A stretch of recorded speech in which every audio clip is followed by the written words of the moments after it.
Welcome to 721 Live, the video arm of 721 Ministries. I'm Sam Hunter. I'm glad that you're with us today. Thank you for joining us.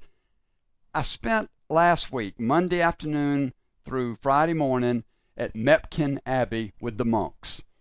Mepkin Abbey is right outside of Charleston in Moncks Corner. It's not the same spelling, but it was the most unusual week I think I've ever experienced. It was difficult, it was challenging, it was a mental challenge for me. It was somewhat of an emotional challenge. I did it in silence and solitude from Monday afternoon till Friday morning, and I want to tell you all about it. And I want to tell you what I learned, the things that surprised me about myself, about my own mental capacity, and perhaps you'll be able to apply some of this to yourself. So let's jump right in. I've got a picture here of Mepkin Abbey. I just want you to zoom in and see how beautiful the grounds were. I'm not afraid to oversell anybody going out to Mepkin Abbey for a tour just to see the grounds. It's got a public area, and it was absolutely stunning. When I drove in the front gate Monday afternoon, I had a fair amount of anxiety is exaggerating, but I had a low-level sense of unease about it. I just didn't know what the next 4 days were going to be like. And I had committed myself to silence and solitude for those 4 days. And I pulled into that front entranceway, and I was overwhelmed with the beauty. And as I drove in, it got lovelier and lovelier. And it was as if I were in an old southern plantation, which in fact is an old southern plantation. And the Abbey part where the monks live and live out their lives is situated on the same grounds where I was staying. We didn't really interact with the monks unless you wanted to go to their worship services. But it was such a startling week for me. And I just want you to pause and slow down and think for a minute about what it would be like. You check in at 3 o'clock. I was a little early, so I walked around the grounds, saw how beautiful it was. It's perched right next to the Cooper River, which flows down into Charleston, into the Charleston Harbor, into the ocean. So it's gorgeous. We had a little orientation at 4 o'clock. There were 14 other people doing it as I was doing it. They called us retreatants. And we had a little short meeting with the head monk, and then he showed us where we would be eating, and then he showed us where the church was, and then you're on your own.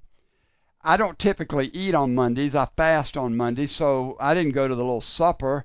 I went back to my room, and I sat down in my room at 5 o'clock on Monday afternoon, and I thought, yikes, what am I going to do for the next 4 days? What am I going to do tonight, Tuesday night, Wednesday night, Thursday night, get up and leave Friday morning?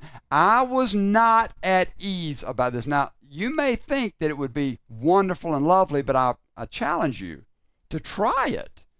But I'll give you another challenge before we finish today about how you could sort of dip your toe in the water on this. And I want to tell you the genesis of this, how this all came about. 12 years ago, I was in New York, and I was attending a very small, I only allowed 99 people to sign up for it, a 2-day Q&A with Eugene Peterson. Eugene Peterson is the man that translated The Message. Now, he's written other books, and he was a pastor himself, and he was very much of an outdoorsman, and lived, I think, out in Montana or someplace out west like that. And during that 2 days, part of the Q&A was his time that he would do each year going to an abbey for this type of silence and solitude retreat. And I call this my week with the monks. And Eugene Peterson, and when he talked about it, he said, stay in your cell will teach you everything. Now, my room was not a cell. My room was a relatively nice dorm room. I would have loved to have had it back in college. But back in 2012, when Eugene Peterson kept talking about his experience, and it just resonated with me, I thought, I really want to try this sometime. He did have an interesting remark. He said, and this wasn't exactly how it went when I did it, but when he did it, you check in, you have the orientation, the head monk, the abbot. He said this to the retreatants. He said, now you're going to have a monk take you to your cell and help you get settled in. And when he leaves and you're unpacking and you remember something that you left that you cannot live without, go see your monk and he'll show you how to live without it, which caught my attention 12 years ago. And so I decided finally that I would try it with this Mepkin Abbey, relatively accessible for me living in South Carolina. It's interesting. I have an Oswald Chambers, Mount Most for His Highest daily devotional, and I keep little records in each one of these days. What I was doing that day, if it was significant in my life. And during the time I was at the Abbey, was the time I was in New York listening to Eugene talk about being in the Abbey. So stay in your cell. Your cell will teach you everything. And really what I would say is try silence and solitude, because it'll teach you everything. It'll teach you everything you want to know about yourself. And I want to kind of give you a sort of a breakdown on how this all went. But let me first give you this. And this is eating, doing nothing, being silent and alone, reading and praying. Eating, doing nothing, being silent and alone, reading and praying. Now, I want you to know that with all of my faults, I excel at all of these. I eat really well. As a matter of fact, I fast on Mondays. I intermittent fast during most of the week, which means I rarely eat after 5 or 5:30. I'm pretty stringent in the way I eat, very healthy. Now, I like my cheeseburgers and I like my French fries on the weekends, but so the eating part of it, that's something I feel very good about where I am in life. Being alone and silent is something I love. I'm an introvert. Now, an introvert has nothing to do with your personality. An introvert gains energy being alone. An extrovert gains energy being around other people. I have to have alone time to reboot, to recharge, and not just that, I love it. So being alone and doing nothing is pretty easy for me. Being silent, that's pretty easy. Reading, I do a lot of reading. I always keep a novel going. I read a lot of scripture. I read a lot of Christian books. So reading is no big deal. Praying is something I do in a conversational walk each day. I don't spend that much time on my knees. Maybe I should spend more time, but I spend a lot of time during the day in a conversational relationship with my Heavenly Father and with Jesus as we go throughout the day. But I want to tell you what happened for these 4 days when this was all I could do. When the meals were from 5 o'clock in the morning to 7 o'clock, lunch, and all you had at breakfast was you could have a boiled egg or two, you could have some toast, you could have some cereal. And then maybe they might have a little cut up fruit and coffee. I don't drink coffee, so I drink tea. That's it for breakfast. Lunch was from 11:55 to 12:25, and you better not miss that slot. And it was all vegetarian, and it might be a vegetable in one dish and some like a tofu stir fry in the other, and then maybe a salad and some bread, and that was it. And then at 5 o'clock, the first day I went in for dinner, I walked in. The first thing I saw was a layout with cheese, different types of cheese, mayonnaise, mustard, and what looked like ketchup. I don't know if it was. And I thought to myself, great, yeah, they're going to serve us hot dogs. No, that was for a cheese sandwich. I've never had a cheese sandwich in my life. And as I mentioned earlier, I usually don't eat much past 5:30 anyway. But when you tell me this is all you're going to have, then I got hungry. And I was hungry the whole time, which is ridiculous. Now, let me also say, I could have left at any point. I could have gotten in my car and gone and gotten snacks. I could have gotten a cheeseburger. I could have brought a beer or wine or anything I wanted back. There was no supervision when it came to that. But I had decided I was going to do whatever the monks did. What they ate, I was going to eat. So isn't it amazing how my brain rebelled when I was doing the same thing I typically do, but when you tell me this is my only choice? Now, when it comes to I don't watch much TV. During the week, I don't watch it hardly at all unless I'm working out in my garage. But with no TV, no electronics, no cell phone for the week, it wasn't that I missed it. It's just I realized that I missed the distraction. I missed the stimulus. I missed the voids that it filled. And so my brain is not really thinking about that. It's just thinking, what am I going to do? I'm bored. I'm bored to death. Reading. I love to read. But when that's all you're going to do for 4 days, it starts to get a little crazy in your mind. And then the praying thing, you would think that you could dedicate, I would think I've been walking with Jesus almost 30 years, that I could really take this time and just pray. But all I could think about was, what am I going to do tomorrow? And what am I going to do the next day? So it wasn't, I had a very uncomfortable night Monday night. I had a very uncomfortable day Tuesday, although I walked around the grounds. I went out by the river and read, and it was very peaceful. but I couldn't settle my mind down. And I had determined, and you'd have to know me and if you know me, you'll laugh about this, but I had determined that I was going to, it was beautiful grounds, maybe 100 acres or more, that I was going to get 3 or 4 miles in the morning doing my 15-minute pace, which is a pretty little quick stride. And I was going to do it again in the afternoon, and I was going to wander around. So, man, I was thinking I'll get 6, 8 miles a day just walking on this beautiful plantation. And so I did that on Tuesday. It didn't help. The entranceway, I marked it off with my steps because my steps are about a yard, so I marked it off as 500 steps from the entry gate moving into the grounds, and I would do that, and it felt like it would take forever as I would see all the way to the end. It felt like it would take forever to get out to the end and then to come back. Had another bad night of sleep Tuesday night, and then I woke up Wednesday morning, and in my prayer, I heard the Holy Spirit say, "Slow down, Sam. Slow down. Stop this striding. Stop this walking 3 to 6 miles or whatever. Stop that." And I remembered the way the head monk had walked when he showed us where to find where we eat and in the church. He walked with his hands behind his back, and they lean over a little bit, and they walk really slowly. When we were following him that first Monday afternoon, I was tripping over my feet trying to walk that slowly, just having to take little baby steps. And the Holy Spirit said to me, "Walk like the monks walk, Sam. Quit this exercising. Quit this 15-minute pace. Quit this." And that made all the difference in the world. That changed everything when I started to slow down and walk like the monks walked. And that is one of the stories of this week. Now, all around the grounds, they've got this little sign that says, "Listen and silent have the same letters." And it is interesting. It's a nice little poster, or it's a placard or something. "Listen and silent have the same letters." You cannot listen to someone unless you're silent. And you know what we all do when we're listening is we jump ahead thinking how we're going to respond. But as you slow down and you I didn't have any trouble going from Monday to Friday morning not talking to anybody. I'll share with you my Thursday night, one conversation I had with one of the other retreatants. But I didn't have any trouble not talking. I actually enjoyed that, but it was just the what am I going to do next syndrome that was causing me all the problems. And that Wednesday morning, when I slowed down, it started to change everything.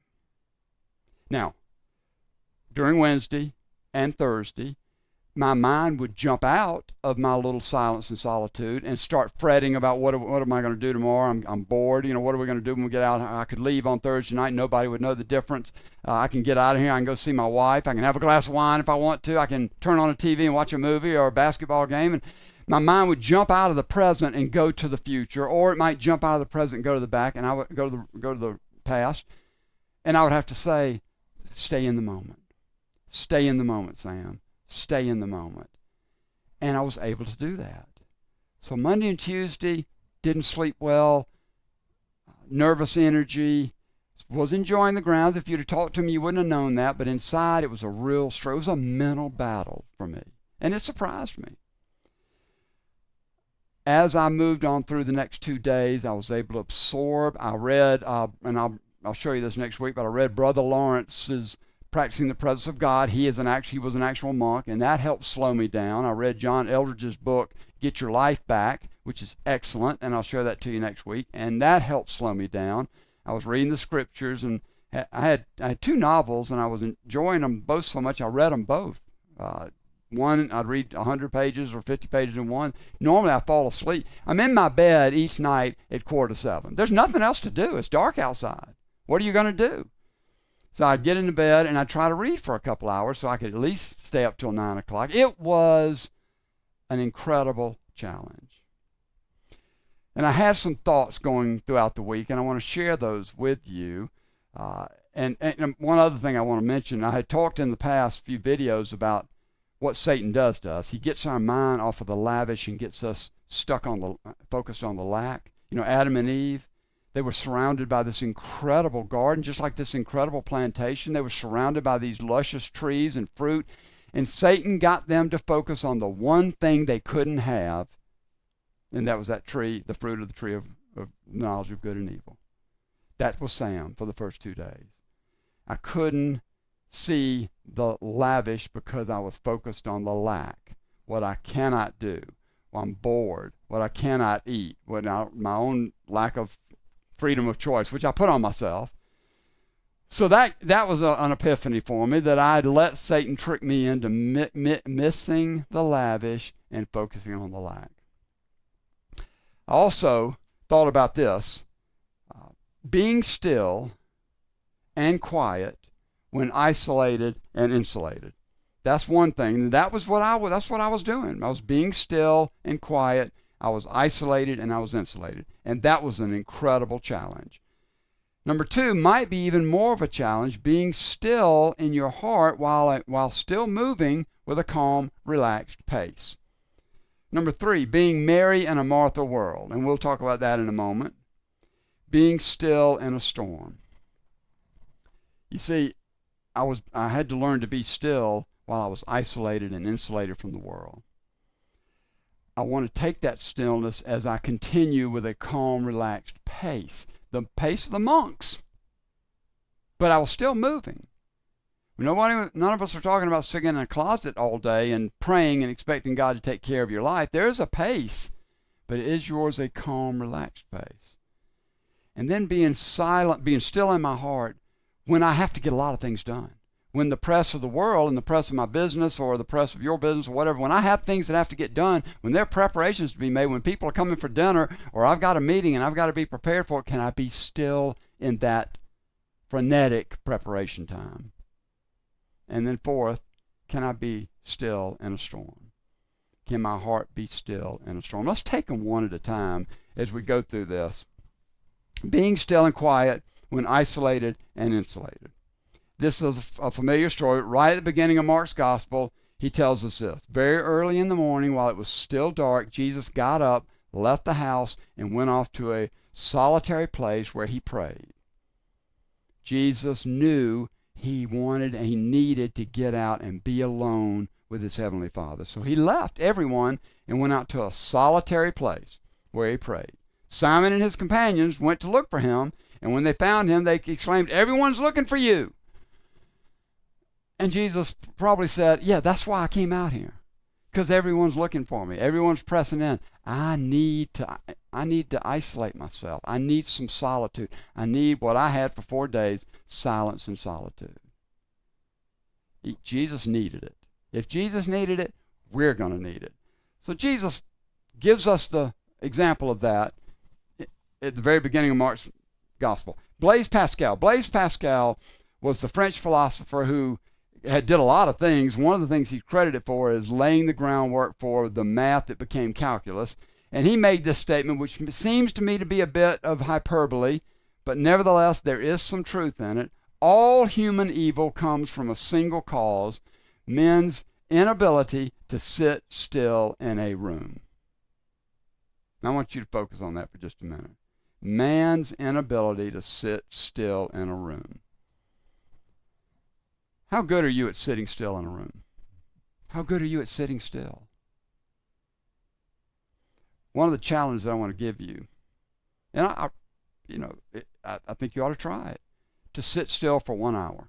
Find a place, like I have a back deck on my house, and it looks into my backyard, and it's fairly isolated. I mean, I have houses around me, but there are trees and fences and bushes, and I can sit back there for an hour in the chair with nothing to read, no cell phone.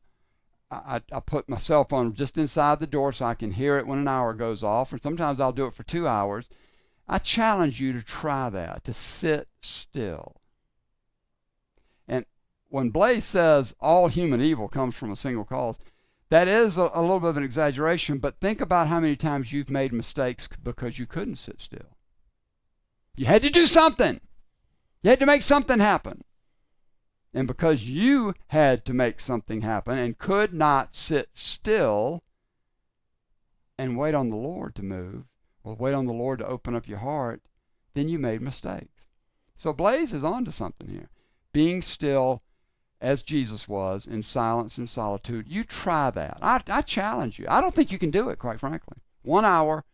You take a little notepad if you want to write notes so that they don't keep rolling around in your head, but just try to sit still for an hour with nothing else going on. Try it. Even you mothers with children, if you would say that would be the most glorious thing I could ever do, well, arrange for your husband to take care of the children. You go do it and watch how your mind starts to war against you. It wants to get you out of that chair. It wants to jump out from anywhere from where you are in the moment. Being still while moving with a calm, relaxed pace. This is a story in Luke 8. As Jesus was on his way, the crowds almost crushed him. Now, just picture that. These hundreds of people are crowding around, crushing in on Jesus. It's almost like the Michael Jordan effect. And a woman was there who had been subject to bleeding for 12 years, but no one could heal her. She came up behind him and touched the edge of his cloak, and immediately her bleeding stopped. "Who touched me?" Jesus asked. Now, in Luke 8, Jesus has literally calmed the storm on the Sea of Galilee. The next thing he did, because they were on the way over to the other side, he calmed the storm inside the man who had the legion of demons, where the pigs all ran off into the lake. So he just calmed an outer storm and an inner storm. And he's moving at a calm, relaxed pace, even with the crowds crushing in on him. So relaxed. And you know, Dallas Willard, who you'll hear me quote often, he said, if you asked me one word to describe Jesus, one word to describe Jesus, and most of us would say love. He said, no, it'd be relaxed. He had a calm, relaxed pace. So much so that with this crowd pressing in on him, he feels this woman touch him. He feels the power go out of him. So he's moving in a direction to heal Jairus' daughter who's dying, but he's moving at a calm, relaxed pace. Do you move at a calm, relaxed pace? Then there's the third one. Being Mary in a Martha world. Now, I heard this for the first time from one of my friend's wives, and she had been at what we men jokingly refer to as a feminar. Men get together and they like to make little jokes about that. But she was talking, the name of it was Being Mary in a Martha world. And you know the story. Martha is preparing dinner, preparing a meal for Jesus and his companions. And she's scurrying about trying to get it all ready. And Mary is not helping her. Mary is sitting at the feet of Jesus, listening to him teach. And it's driving Mary nuts. And finally she comes to Jesus and hollers out at him. So let's pick this up. Martha had a sister called Mary who sat at the Lord's feet listening to what he said. But Martha was distracted. That's a key word there. Distracted by all the preparations that had to be made. She came to him and asked, "Lord, don't you care that my sister has left me to do the work by myself? Tell her to help me." Can you just picture her? Can you just picture Martha? She's frazzled, she's frayed, she's hurried, she's harried, she's hassled, which is what most of us look like each day.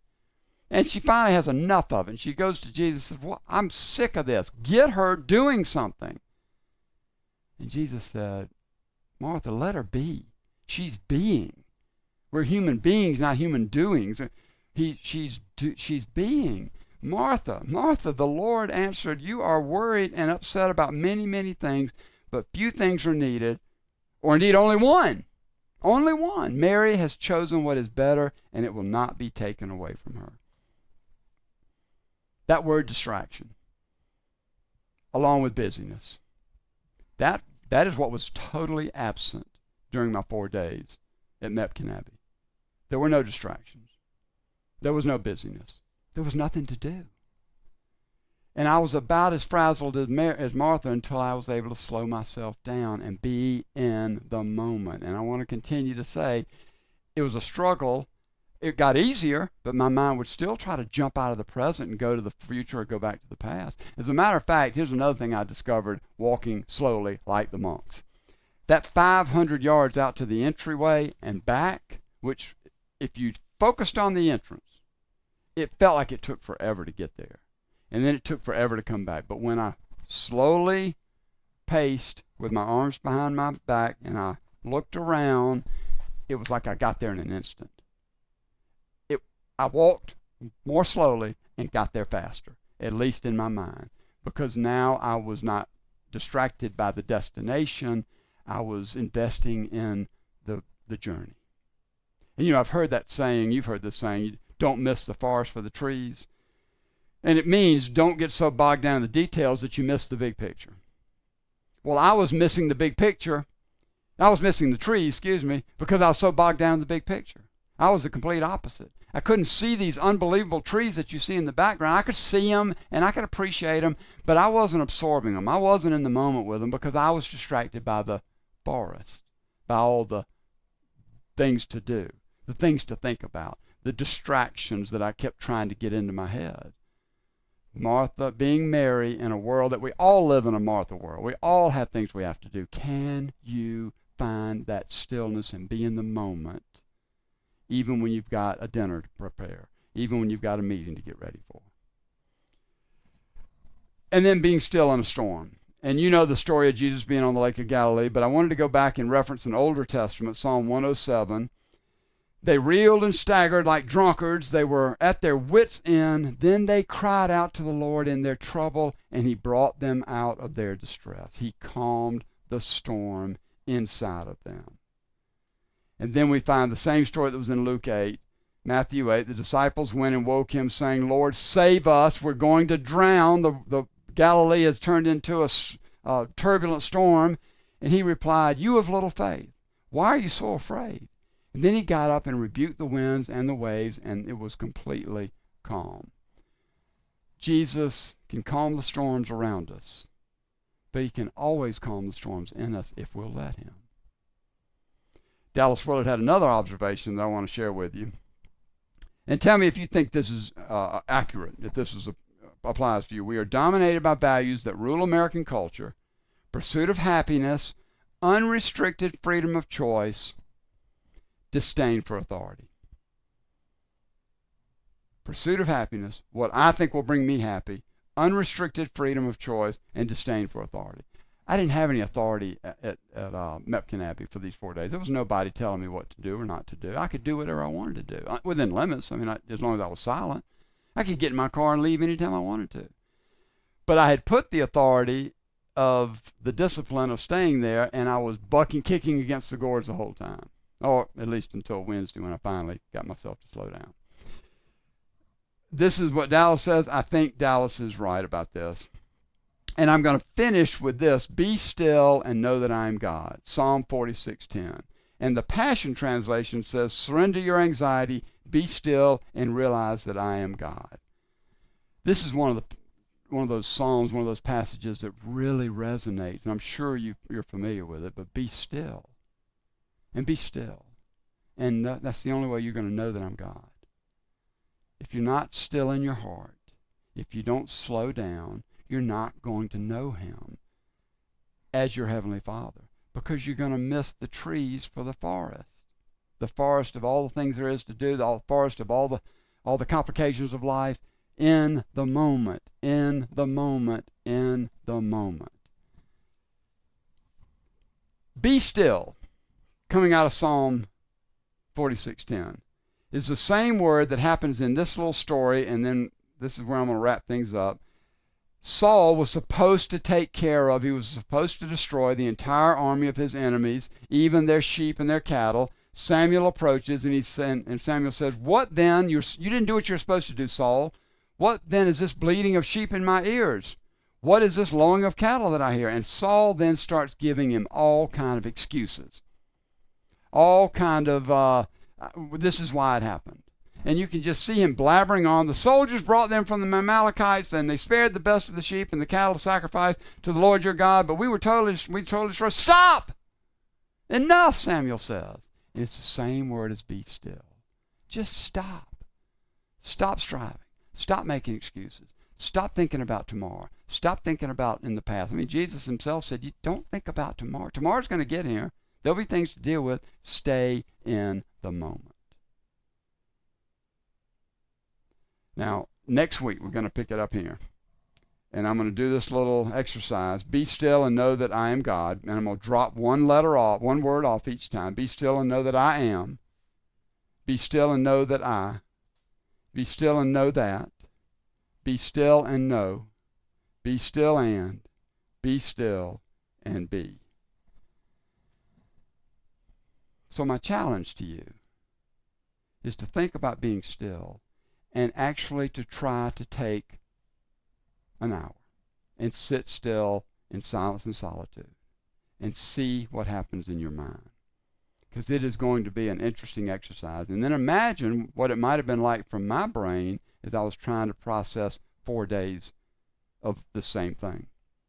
And the last thing that I want you to think about between now and next week, I want you to think deeply about this. Looking back over your life, and let's just say we started when you became a young adult, you were in your 20s. What percentage of all of that time would you say that you were in the moment? That you were fully present in the moment? What percentage? That you weren't thinking about the past, you weren't thinking about the future, you were distracted like Martha, you had a lot of things going on, you had storms around you or storms inside you. What percentage of all those years would you say you were really living in the moment? You were present. As I told you, my brain kept trying to get out of the moment. And I'm 67, and I hope I live another 30 years. But whenever, and if I'm fortunate enough to live that long, what I don't want to do, or if I get a bad diagnosis, I said to someone just jokingly, if I die tragically, he said, you're going to heaven. There can be no tragic death, which I thought was pretty interesting. But I don't want to look back and go, I missed it.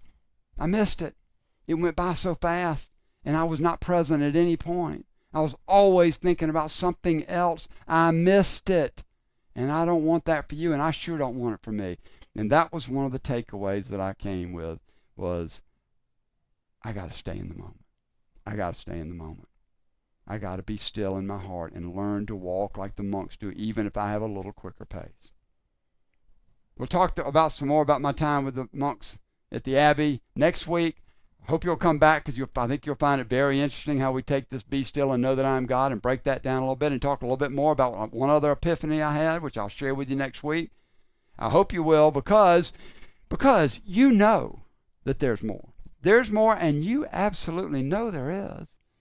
Come and follow Jesus in silence and solitude at times, being still and knowing Him.